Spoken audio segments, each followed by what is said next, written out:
Hello friends, यूँ तो हम लोग जानते हैं कि एडवर्ब और एडजेक्टिव ये दोनों पार्ट ऑफ स्पीच हैं और इन दोनों का फंक्शन इतना अलग है कि इन दोनों के डिफरेंसेस भी आसानी से हम लोग निकाल सकते हैं। चाहे तो आप पार्ट्स ऑफ स्पीच वाला वीडियो भी देखें, उससे भी आपको बहुत क्लियर हो जाएगा। लेकिन सिर्फ मोटे मोटे तौर पर एडवर्ब और एडजेक्टिव का डिफरेंसेस एक लाइन में देख लेने से वो 90% केसेस में सटीक बैठती हैं। लेकिन जब कॉम्पिटिटिव एग्जाम्स होती हैं उस समय प्रश्न जो आते हैं वो 90% में जो जनरल रूल्स होते हैं उस पे नहीं आते हैं। जो 10% जो अलग हटके कंसेप्ट होते हैं, जो छिपे हुए राज होते हैं, उन पे आता है प्रश्न। सिर्फ 90% आपको रूल्स आ गए तो काफी नहीं है, आपको इन 10% वाले छिपे हुए राजों को जानना भी बहुत जरूरी है। तो इसीलिए आज मैं ये वीडियो ले आई हूँ जिसमें हम लोग डिटेल्स में पढ़ेंगे कि एडजेक्टिव और एडवर्ब में क्या क्या डिफरेंसेस हैं या क्या क्या सिमिलैरिटीज हैं। तो ये डिफरेंसेस और सिमिलैरिटीज देखने के लिए सबसे पहले हम लोग इन दोनों की परिभाषा या डेफिनेशन देखते हैं। पहले हम लोग सारी बातें एडजेक्टिव की ले लेंगे, उसके बाद हम लोग एडवर्ब्स का लेंगे, फिर थर्ड स्टेज पे हम लोग उन दोनों का कंपेयर करेंगे। एडजेक्टिव्स होता क्या है? There are total 8 parts of speech, उसमें एडजेक्टिव भी एक पार्ट ऑफ स्पीच है। किसी भी पार्ट ऑफ स्पीच का किसी भी सेंटेंस में कोई ना कोई फंक्शन तो होता ही है। सो एडजेक्टिव का फंक्शन है नाउन या प्रोनाउन को क्वालिफाई करना या उसको डिस्क्राइब करना या उसके गुण दोष बताना। अब सेकेंड पॉइंट एडजेक्टिव में हम लोग पढ़ेंगे कि एक सेंटेंसेस में बहुत सारे शब्द होते हैं, इन सारे शब्दों के बीच में एडजेक्टिव की जगह कहाँ होती है। 90% केसेस में हम लोग जानते हैं कि एडजेक्टिव के बाद नाउन आता है, या यूँ कहें कि नाउन के पहले एडजेक्टिव आता है, क्योंकि नाउन है उसके पहले उसको उस नाउन को डिस्क्राइब करने वाला एडजेक्टिव आता है। ये कंसेप्ट सबको क्लियर है क्योंकि 90% केसेस में ऐसे ही होता है। एडजेक्टिव और नाउन संग संग आते हैं, पहले एडजेक्टिव आएगा उसके बाद नाउन आता है। Example, Rohan is a handsome boy. इसमें नाउन कौन सा है जिसको डिस्क्राइब किया जा रहा है? बॉय इज अ नाउन, उस नाउन के आगे आएगा adjective. So the adjective in this sentence is handsome. So handsome is an adjective, boy is noun. So दोनों पास पास हैं, पहले एडजेक्टिव आ रहा है, बाद में आ रहा है नाउन। सो handsome boy, clever girl, smart couple, cute baby, ये सारे एडजेक्टिव और नाउन की जोड़ियां कहलाती हैं। सो 90% केसेस में एडजेक्टिव और नाउन संग संग रहते हैं, पहले एडजेक्टिव फिर नाउन।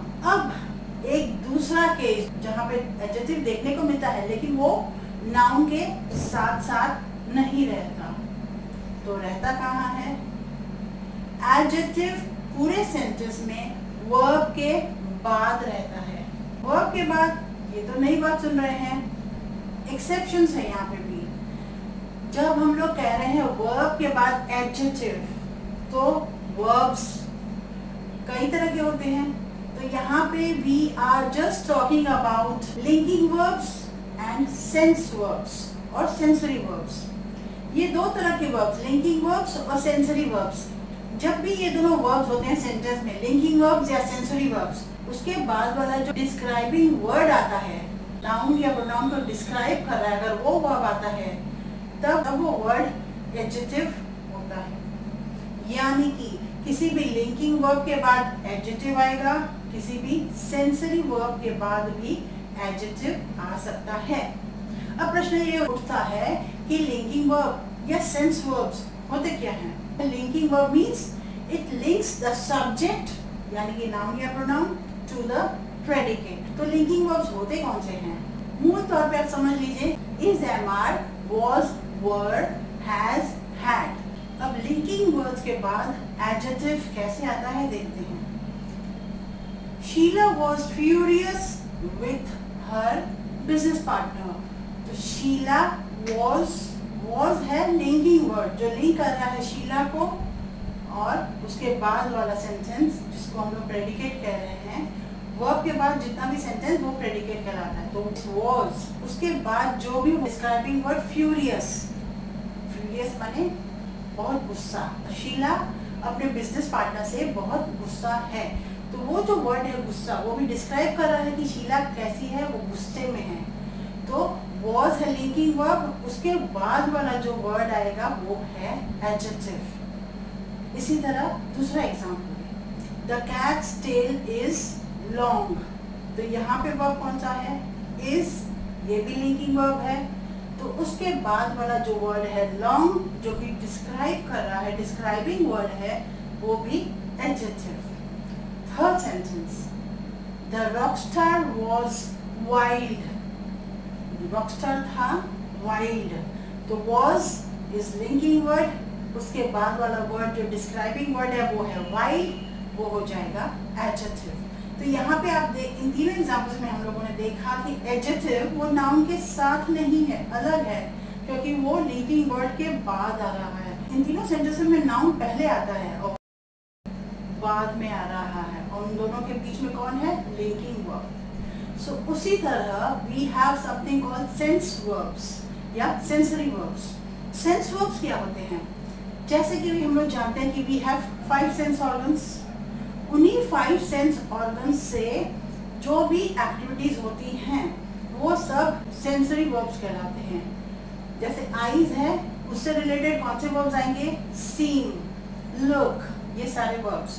टच, स्मेल, ये जितने भी सेंस वर्ब्स हैं, उसके बाद वाले जो वर्ड्स आते हैं वो भी एडजेक्टिव कहलाते हैं। इन सारे एग्जांपल्स में भी आप देखोगे कि नाउन और एडजेक्टिव अलग अलग हैं, साथ साथ नहीं हैं, क्योंकि बीच में है सेंस वर्ब्स, उसके इस तरफ होगा नाउन, उस तरफ होगा adjective. Example, the cookies smell awesome, cookies हैं बिस्किट्स, उनकी खुशबू बहुत अच्छी आ रही है। तो कुकीज नाउन, सब्जेक्ट, स्मेल ये वर्ब है, उसके बाद ऑसम, ऑसम तो डिस्क्राइब कर रहा है ना, तो इसीलिए वो हो गया एडजेक्टिव। और ये स्मेल जो वर्ड है, this is a sense verb, नाक से रिलेटेड है स्मेल। कई लोग ये कंफ्यूज करते हैं कि स्मेल वर्ब है तो उसके बाद एडवर्ब आना चाहिए। रूल तो यही है एडवर्ब का कि वो वर्ब को डिस्क्राइब करता है। तो यहाँ पे स्मेल वर्ब, उसके बाद कोई भी वर्ड डिस्क्राइबिंग वर्ड आ जाता है तो लोग सोचते हैं वर्ब के बाद वाला एडवर्ब। यहाँ पे ये कंसेप्ट गलत हो जाएगा, क्योंकि यहाँ पे स्मेल एक ऑर्डिनरी वर्ब नहीं है, ये स्मेल वर्ब है, और वर्ब के बाद जो भी डिस्क्राइबिंग वर्ड आएगा वो एडजेक्टिव ही रहेगा।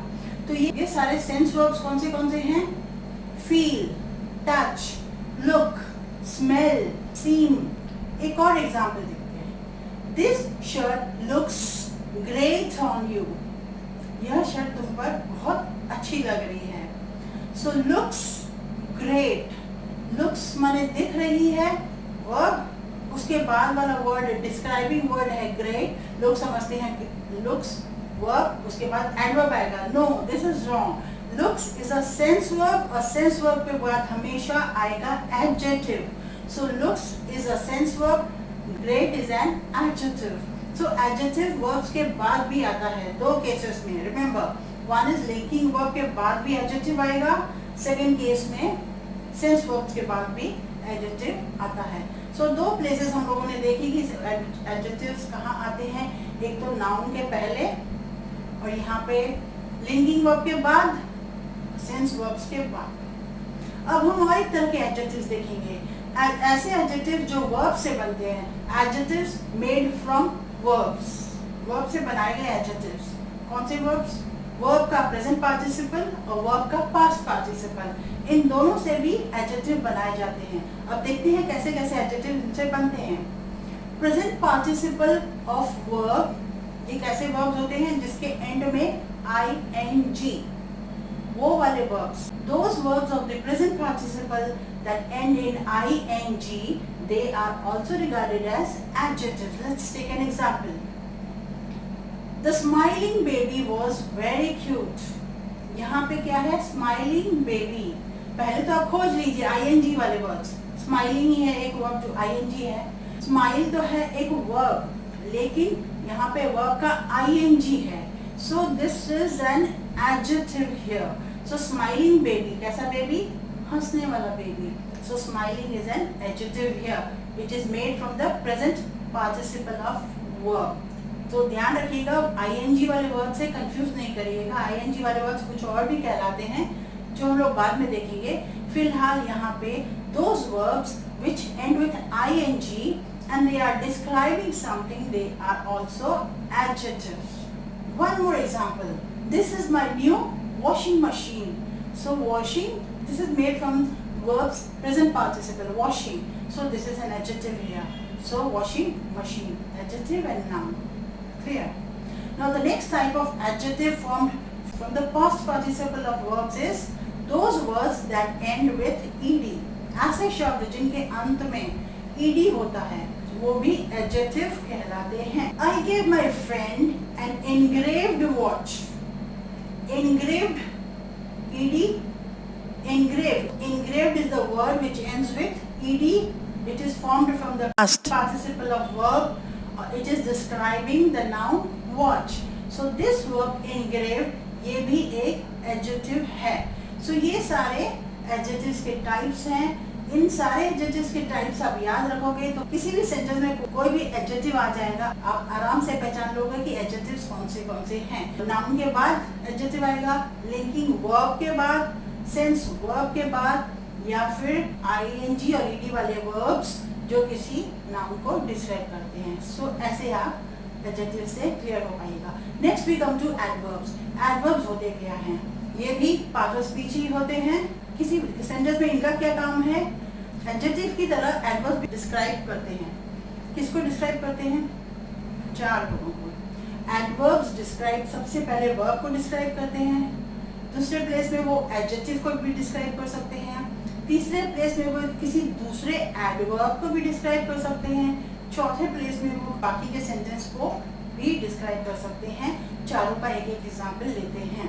पहला case, adverb describing a verb. Rita progressed slowly. Rita ने बहुत धीरे धीरे प्रोग्रेस किया। सो प्रोग्रेस्ड वर्ब है, कैसा प्रोग्रेस किया? स्लोली। तो स्लोली जो वर्ड है वो किसको डिस्क्राइब कर रहा है? प्रोग्रेस को, यानी वर्ब को। सो वर्ब को डिस्क्राइब करने वाला एडवर्ब है स्लोली। नेक्स्ट केस जहाँ पे एडवर्ब डिस्क्राइब कर रहा है किसी adjective. Harish is an incredibly amazing soul. Amazing soul, amazing is adjective और सोल इज अ नाउन। अब अमेजिंग उसको भी कोई और डिस्क्राइब कर रहा है, इनक्रेडिबली, उसके पहले वाला शब्द। So incredibly amazing soul. Soul is noun, amazing is adjective. कितना amazing? Incredibly. So incredibly is, this is an adverb जो कि अपने बगल वाले एडजेक्टिव अमेजिंग को डिस्क्राइब कर रहा है। क्लियर? थर्ड प्लेस, एडवर्ब किसी और एडवर्ब को क्वालिफाई कर रहा है।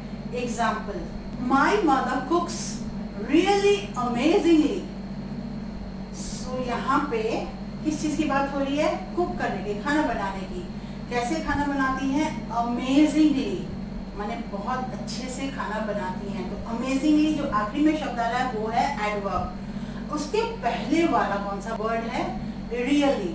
तो लास्ट वाला वर्ब अमेजिंगली को कौन डिस्क्राइब कर रहा है? रियली। रियली, अमेजिंगली दोनों एडवर्ब हैं। तो पहला एडवर्ब रियली वो दूसरे एडवर्ब अमेजिंगली को क्वालिफाई कर रहा है। So this was the third case. Now the fourth case जहाँ पे एडवर्ब पूरे सेंटेंस को डिस्क्राइब करता है। Interestingly she also हेल्स from America.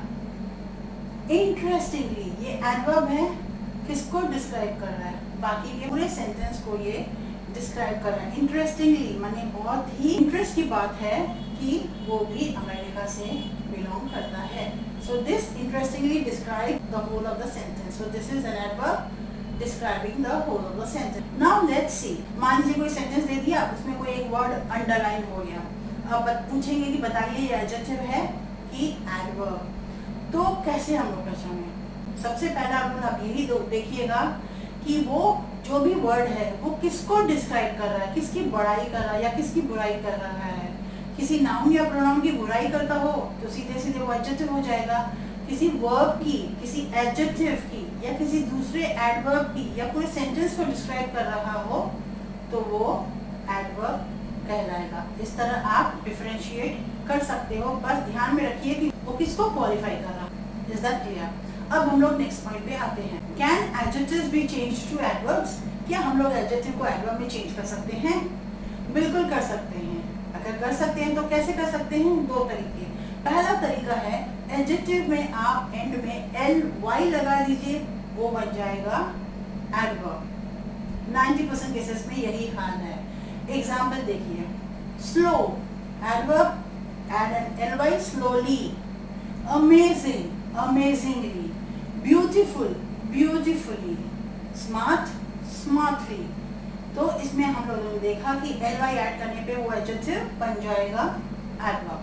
Point number 2, जिस भी एडजेक्टिव के एंड में y आता है उस y को हटा दीजिए, उसकी जगह I लगा दीजिए, फिर उसके बाद ly लगाइए। जैसे HAPPY, उस y को हटा के I लगा दीजिए, HAPPILY हैप्पीली बन गया एडवर्ब। लकी LUC के y को हटा के I लगा दीजिए, लकी ly लगा दीजिए, LUC के ILY लकीली। अब नेक्स्ट सवाल ये मन में आता है कि क्या सारे एडजेक्टिव्स एडवर्ब में बदले जा सकते हैं? नो, उसके भी बहुत सारे एक्सेप्शंस हैं। Let's take them one by one. सबसे पहला instance, good, it's an adjective, उसका एडवर्ब गुडली नहीं होगा, उसका एडवर्ब होगा well. Totally different word, so that well is not ending with ly। सो ऐसे बहुत सारे शब्द हैं जिसका ly नहीं जुड़ता, उसका कुछ और शब्द होता है। पॉइंट नंबर 2, ऐसे बहुत सारे एडजेक्टिव्स हैं जो एडवर्ब में भी वही रहते हैं। जैसे फास्ट एडजेक्टिव है, फास्ट एडवर्ब भी होता है। एग्जाम्पल देखते हैं, Smita and Suhani are fast friends. Fast friends, पक्के दोस्त, दोस्त is, friends is a noun, fast is an adjective. इस सेंटेंस में fast is an adjective. Ramesh runs fast, runs दौड़ता है, कैसे दौड़ता है? फास्ट, तेज। तो यहाँ पे ये फास्ट हो जाएगा एडवर्ब। सो वही वर्ड फास्ट एडजेक्टिव भी है, वही वर्ड फास्ट एडवर्ब भी है। ऐसे बहुत सारे शब्द ये हैं। Early early, late late, hard hard, long long, short short, ये सारे एडजेक्टिव भी वही हैं, एडवर्ब भी वही हैं। ly में एंड होने वाले बहुत सारे शब्द एडवर्ब्स नहीं एडजेक्टिव्स होते हैं। जैसे लाइवली, लवली, डेडली, फ्रेंडली, ये सारे शब्द ly से एंड होते हैं, लेकिन these are not adverbs, these are adjectives. जो जो एक्सेप्शंस होते हैं वो 10% ही होते हैं, इसलिए बुद्धिमानी इसी में ही रहती है कि वो एक्सेप्शन 10% याद करने की कोशिश करिए, धीरे धीरे यूज करते करते आता जाता है। बाकी जो जनरल 90% रूल है वो आप रूल समझ लीजिए, तो अब गलती कोई होगी ही नहीं। ऐसे वर्ड्स जो मैंने बताया जो ly में एंड होते हैं लेकिन वो एडजेक्टिव होते हैं, these words can never be changed to adverbs। फिर उसी तरह दूसरी ओर देखिए, कुछ ऐसे वर्ड्स जो ly में एंड होते हैं वो एडजेक्टिव भी हो सकते हैं और एडवर्ब भी हो सकते हैं। जैसे daily, weekly, monthly, yearly. Example देखिए, this is a weekly magazine. ये मैगजीन वीक में एक बार आता है तो वीकली मैगजीन हो गया। तो मैगजीन इज अ नाउन, उसके पहले वाला डिस्क्राइबिंग वर्ड इज वीकली, तो weekly is an adjective here. वही वीकली एडवर्ब कैसे बन जाएगा? I receive the magazine weekly. तो रिसीव करता हूँ, कैसे करता हूँ? वीक में एक बार। तो receive is a verb, weekly is an adverb. So यहाँ पे वीकली एडजेक्टिव था, वहाँ वीकली एडवर्ब हो गया। इस टॉपिक के बाद हम लोग डिस्कस करेंगे बहुत सारे कॉमन मिस्टेक्स जो लोग करते हैं एडजेक्टिव और एडवर्ब में। सबसे पहला कॉमन मिस्टेक जो लोग आमतौर पे कर लेते हैं वो क्या है कि रूल के हिसाब से हम लोगों ने देखा कि सेंस वर्ब के बाद एडजेक्टिव आते हैं, लेकिन सेंस वर्ब के बाद कई लोग एडवर्ब लगा देते हैं। सेंस वर्ब याद नहीं रखते, वो सिर्फ वर्ब सोच के उसको उसके बाद एडवर्ब डाल देते हैं, लेकिन सेंस वर्ब के बाद हम लोग देखें कि एडजेक्टिव आना चाहिए। जैसे कई लोग लिखते हैं looks verb है, उसके बाद adverb beautifully लिख देते हैं, your garden looks beautifully. Wrong, this is wrong. It should be your garden looks. Looks is a sense verb. उसके बाद आएगा adjective. सुंदर का adjective क्या है? Beautiful. So your garden looks beautiful. यानी कि adjective आ गया looks के बाद. Verb के present participle से बनने वाले adjective ing से add होते हैं. वे क्या डिस्क्राइब करते हैं? किसी भी पर्सन या किसी भी ऑब्जेक्ट को. वर्ब के पास्ट पार्टिसिपल से बनने वाले एडजेक्टिव जो कि ed से एंड करते हैं वो फीलिंग्स या इमोशंस को डिस्क्राइब करते हैं. The second common mistake which people make is verb के प्रेजेंट पार्टिसिपल वाले एडजेक्टिव ing एंडिंग वाले एडजेक्टिव्स के बाद लोग इमोशंस वाले डाल देते हैं. वो गलत हो जाएगा क्योंकि ing means they are describing any person or object and ed वाले adjective they describe feelings और emotions. ये हम पहले भी कह चुके हैं. तो कई लोग गलती ये करते हैं ing वाले adjectives के बाद object या person को describe करने वाले शब्द आने चाहिए, लेकिन यहाँ पे ये लोग feeling वाले adjectives डाल देते हैं. Example, Smita is boring by his stories. इसका मतलब होगा कि स्मिता उसकी कहानियों से बोर हो चुकी है, तो उसका फीलिंग जाहिर हो रही है. तो फीलिंग जब भी जाहिर होगी वो ing वाले एडजेक्टिव नहीं होंगे, वो ed वाले एडजेक्टिव होंगे जहाँ पे फीलिंग्स आती है. तो स्मिता इज बोरिंग नहीं, स्मिता इज बोर्ड, ed वाले adjectives. So Smita is board by his stories. Clear?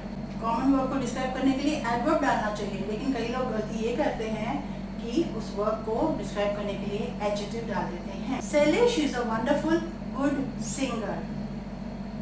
अब वंडरफुल गुड सिंगर होगा या वंडरफुली गुड सिंगर? तो गुड पहले ही एडजेक्टिव है, तो डिस्क्राइब कौन करता है? एडवर्ब. सो एडवर्ब वंडरफुली होगा. So wonderfully good singer. Singer is a noun, उसको डिस्क्राइब कर रहा है गुड एडजेक्टिव. गुड को डिस्क्राइब कर रहा है adverb wonderfully. Shailesh is a wonderfully good singer. कुछ ऐसे शब्द होते हैं जिसको एडवर्ब बनाने के लिए ly नहीं लगाना पड़ता. हम लोग पहले ये बात डिस्कस कर चुके हैं. 3 वर्ड्स खास करके देख लीजिए, शॉर्ट, हार्ड, लेट. ऐसा नहीं है कि इन तीनों वर्ड्स ly वाले वर्ड्स नहीं होते हैं. जैसे हार्ड का हार्डली, लेट का लेटली, शॉर्ट का शॉर्टली, होते हैं ऐसे वर्ड्स. लेकिन इन तीनों की मीनिंग्स कंप्लीटली डिफरेंट हो जाती है. इस केस में वो लोग एडवर्ब नहीं कहलाते, वो कुछ और ही उन लोगों की मीनिंग होती है. जैसे हार्ड इज एन एडजेक्टिव, अगर हम लोग हार्डली कहते हैं, आई हार्डली नो हिम, तो यहाँ पे हार्डली का क्या मतलब हो जाएगा? I don't really know him, मैं उसको एक्चुअली में नहीं जानता. So hard is adjective is बहुत कड़क, सख्त, और हार्डली का मीन्स डोंट नो. उसी तरह लेट, अगर हम लेट जो कि एडजेक्टिव है उसको हम लोग लेटली बना लें, लेट माने देरी, उससे रिलेटेड एडवर्ब नहीं बन रहा है. लेटली का मतलब recently. I haven't met my friend lately, माने हाल ही में मैं अपनी फ्रेंड से नहीं मिली. तो लेटली का अर्थ कुछ और हो जा रहा है. अगर आप लेट को एडवर्ब के हिसाब से यूज करना चाह रहे हैं तो वो सेंटेंस लीजिए, द बस वॉज लेट, यानी बस देर से आई. तो लेट वर्ब एडवर्ब है, लेकिन उसमें लेटली नहीं लगा है, द बस वॉज लेट. उसी तरह तीसरा शब्द है शॉर्ट. शॉर्ट का शॉर्टली वर्ड भी है, लेकिन इसका मीनिंग एकदम अलग है. The meaning of shortly is soon. कहते हैं ना, I call you back shortly, means I call you back very soon. So shortly का मतलब दूसरा हो जाता है. उसी तरह का शॉर्ट को आप एडवर्ब के हिसाब से यूज करना चाहोगे. Example, his speech was cut short. तो शॉर्ट का short, cut short. Short is an adverb here, तो एडवर्ब शॉर्ट, एडजेक्टिव भी शॉर्ट वही रह जाएगा, उसको शॉर्टली नहीं बनाना. I hope guys this session of adjective and adverbs and the differences between the two is very clear to you. अगर आप एडवर्ब और एडजेक्टिव से रिलेटेड कोई भी एक्सरसाइज सॉल्व कर रहे हो और कहीं आपको किसी भी क्वेश्चन में प्रॉब्लम आ रही हो, तो do write to me in the comment box below. मैं उसका जवाब और उसके एक्सप्लेनेशन के संग जरूर दूंगी. अगर आपको ये वीडियो पसंद आया हो तो please like this video, share with your friends and do right a comment in the comment box below. And if you haven't subscribed as yet to my channel, please subscribe my channel. Thank you.